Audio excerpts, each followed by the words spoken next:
What is going on, my broskiis? My name is Toadski and I am back again, here to bring you guys yet another One Piece Treasure Cruise video. And in today's video I'm going to be showcasing all of the teams that I used in order to take down the brand new Chaos difficulty Coliseum Kyros. Now let's just overview Kyros before we get into today's video. So Kyros is an extremely good unit on a very low cooldown. I believe he maxes at like 6 turns and he makes adjacent orbs matching, and if you're above 70% health when you use his special, he will boost the orb effects of Strikers and Powerhouse by 1.5 times for 1 turn. So he's an extremely powerful unit to have, and especially because he will be on the boosted list during the Blitz Battle Doflamingo family, and he has all of the 2 classes and on the boosted list, so that means he gets minus 10 cooldown and then the 1.5 squared times boost to his attack. So this guy's going to be an amazing unit for your Powerhouse or Striker teams against the Doflamingo Blitz Battle, so I would try and recommend you guys to try and farm up at least a few skill ups on this guy,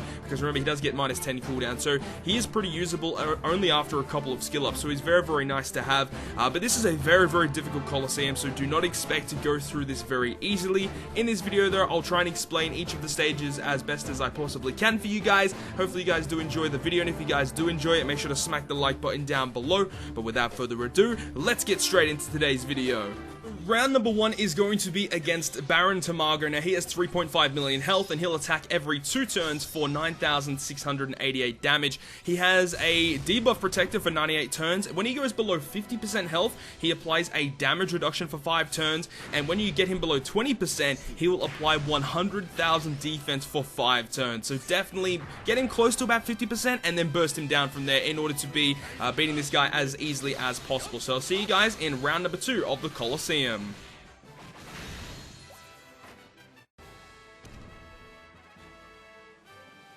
Round number 2 will be against Hack. Now, Hack has 4.14 million health and he'll attack every 2 turns for about 11,000 damage. He has a preemptive attack that gives you an orb boost, so make sure to not bring your own orb booster or have someone that can remove that. Otherwise, you're going to have to deal with a 1.25 constant orb boost. So bring a conditional booster and a type boost, and that's going to be your best way to get around this, honestly.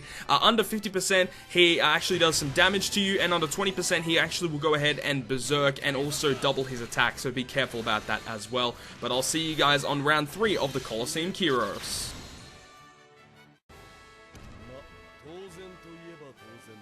Round number 3 will be against Caesar Clown. Now, Caesar has 3.1 million health and he'll attack every turn for 6,000 damage. He has a preemptive attack that will special bind free spirit character specials for 5 turns, and also has a debuff protector for 98 turns. When he falls below 50%, he will poison you, dealing 3,000 damage each turn, and he doesn't do anything under 20%. However, when you actually knock out Caesar, he will revive with about 600,000 health, and he will bring out 5 mob characters. Each of these mob characters have about 100,000 health. I think it's a little bit under. I'd say it's about 70 to 80,000 health.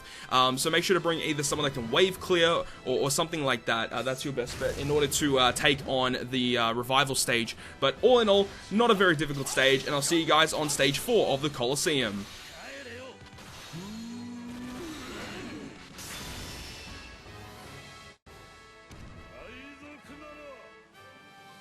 Round 4 of the Coliseum will be against Violet. Now, Violet has 3.5 million health and she'll attack every turn for about 6,000 damage. She has a preemptive attack that will go ahead and make it so that you have to attack the middle bodyguard first, and then she will also go ahead and have a debuff protector for 98 turns, and also makes it so that you're likely to land on blue orbs, and will also go ahead and randomly convert your orbs. So you're going to be getting a lot of blue orbs when you encounter this stage.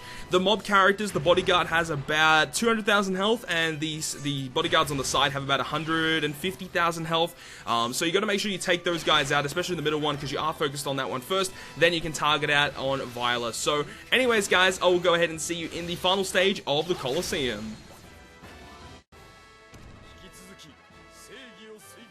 So now we're about to take on the final stage against Kyros, but remember, on stage 3 of the 50 staminas we have to verse one of the miniature bosses that we fought previously. So I'm going to show you guys all variations. The easiest one here is Tomago, and he does the exact same thing. He just applies a debuff protector. He only has about 500,000 health. He's pretty easy to take down. Then we have Hack. Hack can be very annoying because he applies a 1.25 orb boost for 7 turns. So what we want to do is try and stall out a little bit of that. We can take the orb boost into the next stage and use that orb boost against the boss as well, the stage 4 boss Violet, so we can get a little bit of boost against her, and then by the time we reach the final stage, that orb boost will be expired, and then we could use our own orb boost against Kyros, the final stage. The one after this though, in this video, you guys will see Caesar. Caesar is the exact same, with a little bit lower threshold of health. He has about 500,000 as well, and he does the same thing. He will go ahead and special silence or special bind free spirits for 5 turns, and also has the debuff protector.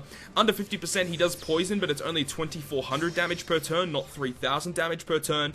And when you do kill him, he will go ahead and revive with a little bit of damage, and he'll also have the mob characters that will spawn in with him as well.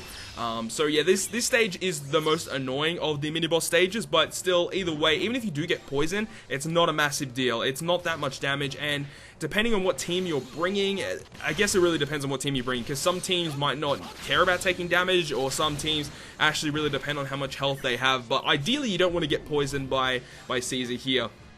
But anyways, moving on to stage 4, it is Violet once again.